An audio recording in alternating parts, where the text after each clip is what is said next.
Ricky, hi. Hi. In a while. Not in a while. You've been out in Hawaii with Nellie doing that thing? But Papa, It's sinking in, though, right? how do you honor the opportunity that the organization has now gotten to get a player with such amazing skills, but also a human being who seems to have amazing values? Well, certainly there is enough that's happened in this organization that makes one wonder why we've been the recipients of so much serendipity, for sure. And of course, there's no answer to that, but I would just relate to you that we've mentioned many times in the past couple of decades and a half, I guess, when things weren't going well and somebody would show some sympathy or empathy, and we would just laugh and say, why? Why do we deserve that? With the draft picks that we've been able to have, any adversity that comes our way probably equals the equation a little bit. So with every situation like this with Victor, you have to stop and think about the fact that in the down times, you didn't feel sorry for yourself. In this life, there are ups and downs, and as you've often heard, it's trite, but to not take yourself too seriously with the good stuff and the bad stuff. Just carry on, do your job, and hope for the best. So we're thrilled that we're able to bring Victor on board. He's obviously a heck of a talent, a very mature young man, but just like with every draft pick, whether it's the first pick or the 27th pick or the 38th pick, we have a responsibility, each and every one, to try to create an environment where they can reach the best success possible for them.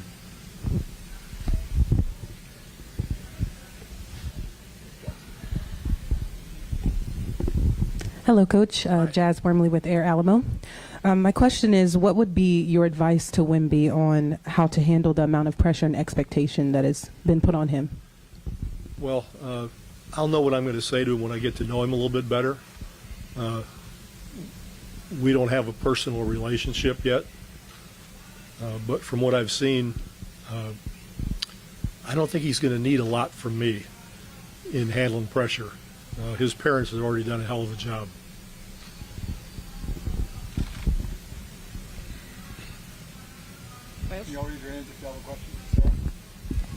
Hi, Sarah Germano with the Financial Times. I'm just wondering if you can talk a little bit about the attitude of the organization and the atmosphere in San Antonio between lottery night and tonight, and what, if any, preparations you've done spiritually or from a basketball perspective to get through today. I'm not sure I understand your question, but there's a lot of difference between spirituality and basketball. I mean, from both ends. Like, I guess there was a foregone conclusion that, with the Spurs taking the first pick, that it would be Wemby. There have been murals going up around town. Just how has that interregnum period been in the city of San Antonio and within the organization? I guess that I can't speak for the city. I know how excited they are and how excited they were when we ended up with the first pick. But the city has always had a love affair with the Spurs, so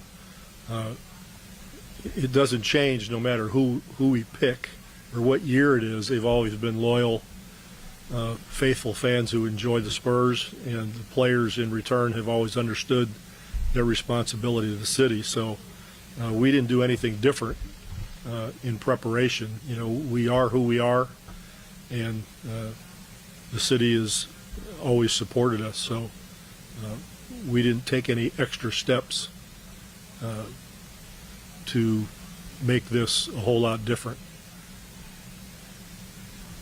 Coach Michael Wright, NBA.com. I kind of wanted to follow up on Jazz's question here. When she talked about expectations, he's got sky-high expectations for himself. The team has its own expectations. And I'm curious how you go about sort of combining and marrying all that up to achieve the best outcome possible for both parties. Yeah, that's a great question, because it is about expectations. It's about not skipping steps, which I say often.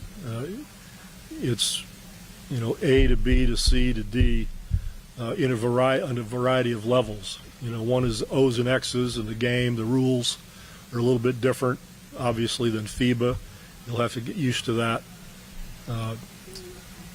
Because of all the hype, he'll have a target on his back. So more than O's and X's to begin with, we'll be most interested in setting a framework and an environment where he's comfortable, where he can be Victor.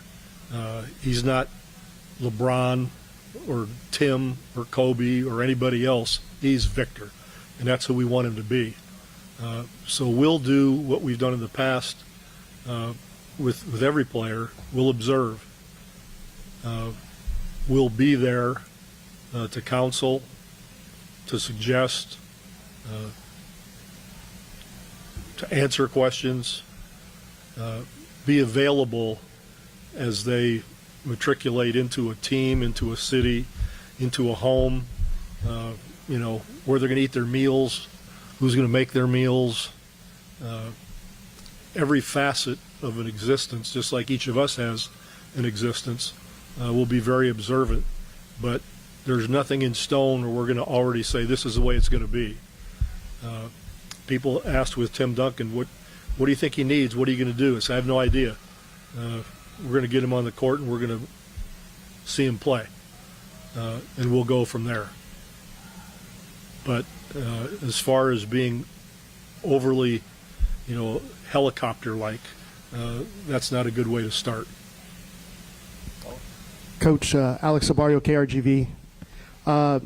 Over the last month, the organization couldn't speak publicly that they were going to draft Wemby. The media's all talked about it. Everyone in the basketball world has talked about it, but the Spurs can't talk about it until now. How would you assess, from a coaching perspective, Wemby's game, how he fits into the pantheon of the Spurs that you've coached over the years, and just how excited you are to coach him? I don't compare players, so that'll never happen. As I just said, he's Victor, and that's who I want him to be, and that's who myself and our staff will coach. And of course, anybody would be excited about getting the #1 pick in a draft. So I'm very excited. You don't want me to jump up and down, do you? Put on a show for you? I'd do a somersault, but I'd be out for 3 months. Pop, Matthew Tynan with Corporate Knowledge. You talked about framework. You talked about support. Did you steal system. that from us? Yes, absolutely. Thank you. Yeah. I thought it made sense around here. Wow. Yeah. What's your question? My question is, you talked about the framework. You talked about the support system. Did you do Pound the Rock too? I did. I literally wrote for them too. I'm not responsible for that one. Paul? I'm not. What, Jacob Reese? Jacob would be very angry with you. Go ahead. You talked about the framework, the support system. The guys that are already in the building, how do you assess the way they performed last year? How do you assess what they look like going forward as you try to put this team around Victor? The guys that played for us last year and they're continuing have had a great summer. And I mean that with all my heart, a great summer. The coaches and the development people have been in charge of all that. I haven't done a damn thing except observe here and there. all of the players individually with skills, understanding how we want to play and how we have to play in this league as they get older and develop, has been great. So we're very excited to put them with Victor, to say the least. Coach, Andrew Lopez, ESPN.com, kind of building off of Mike's question earlier about the expectations. How have you, even from afar, been maybe impressed with how he has so far handled everything up until this point? You know, he's got a great disposition. A good combination of an intellectual ability and an emotional intelligence at the same time. He understands what hype is. He understands all the attention he's getting, but he still welcomes it and deals with it. You know, when he came out of the airport in New York City, came out and he signed autographs, he smiled with everybody. He kind of enjoyed the moment, that sort of thing. After 15 or 18 years, he might not enjoy it as much. But right now, he's been very accessible to everybody, and he's enjoying it. So I think he understands that there's a way to handle that responsibility and still let people feel, somewhat close to him. So he doesn't need a lot of advice in that area. Coach Hector Ledesma with Sports Tonight. Do you see Victor playing in the Summer League? We're talking about what he should be doing moving forward. He never stopped playing. He went right into the playoffs in the French league, and that just ended. But he will participate in the summer league. To what degree, we're not exactly sure yet. As I said before, I've only spoken with him on the phone a couple of times, so I got to get a better feel for where his head is at. Talk to his people who have trained him his whole life. They've been with our people, and we've got to make those decisions once we're all together. But he'll be there at some point. Got two more guys. Hey, Coach. Raul Dominguez with Associated Press. You talked a little bit about last season. Last season was obviously a tough one, but it seemed like the players really gave their all and didn't give up. How does that, what they did last season, how does that sort of carry over into this year? Well, whether you win a championship or you have a one-loss record that's not enviable like we did last year, players are resilient. They want to improve. They want to move on. They want to develop. So the one loss actually is pretty irrelevant. We enjoyed the season because we had such great guys character-wise that it didn't matter how many we lost in a row. What mattered was the film session the next day and what we have to do, and they'd be at practice or the next game and try to fulfill everything we wanted them to do. So in a sense, it was one of the most, and this will sound strange, more enjoyable years. It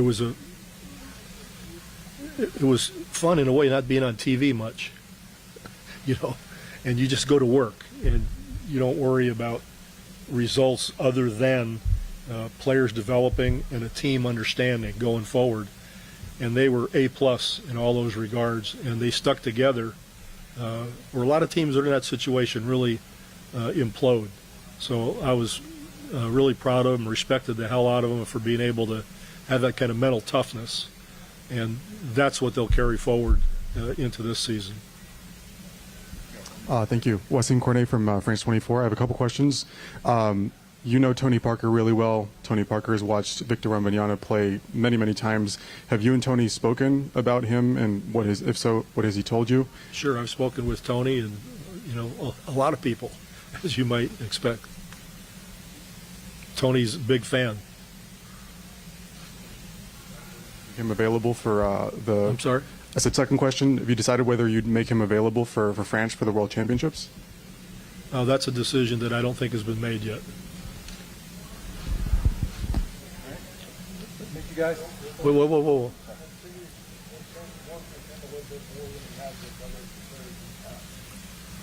I don't know what level you think Timmy's worked with other players, so I can't compare that. But Timmy's in the gym a lot.